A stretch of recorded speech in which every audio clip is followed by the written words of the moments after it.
هل انت من الامهات اللي بتفضل قاعده جنب ابنها المراهق وتساعده يحل الواجب؟ لو اجابتك يبقى انت بتعملي حاجه فعلا ممكن تضر مستقبله، والاسوأ انك مش واخده بالك. نيتك كويسه وعايزاه ينجح اكيد انا عارفه، بس الطريقه دي للاسف بتبدا تخليه اعتمادي مع الوقت، ويبدا يعتمد عليكي في كل حاجه وعايز مساعده في كل حاجه، وللاسف ده مش هيساعده لما يكبر بعد كده خالص. تعالوا نشوف الفرق ما بين المساعده الصح والتدخل اللي بيكون ساعات زياده عن اللزوم. اولا، لما تشوفيه مش عارف يحل مساله ما تحليهاش معاه. الاول اساليه، قولي له طب انت شايف ممكن دي تتحل ازاي، او ايه الخطوه اللي ممكن نقدر نعملها.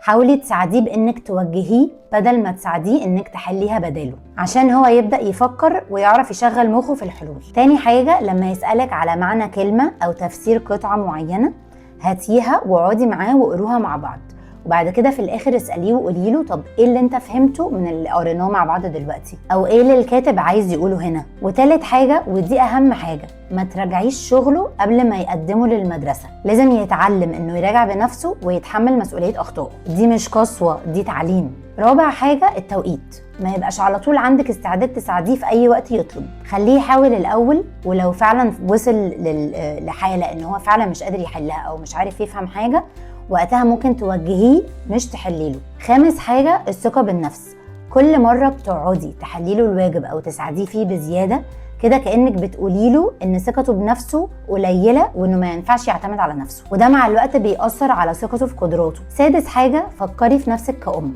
ده ضغط زياده عليكي ومسؤوليه اكبر من اللي المفروض تشيليها، وفي الاخر هتوصلي لمرحله احتراق. انا اعرف امهات لحد دلوقتي بيذاكروا لاولادهم كل المواد بدل المدرسين بتوع المدرسه. دي مش مسؤوليتنا، دي مسؤولية المدرس، فلازم تبعتيله تفهميه ان الولد او البنت مش فاهمين. ولو فعلا وحصل جالك احتراق، وقتها مش هيبقى عندك طاقة وقتها لا تساعديه ولا حتى توجهيه. لو حاسة ان انت فعلا في احتراق او وصلتي للمرحلة دي، علقي تحت في الكومنتس بكلمة burn out وهبعتلك الكورس عشان يساعدك.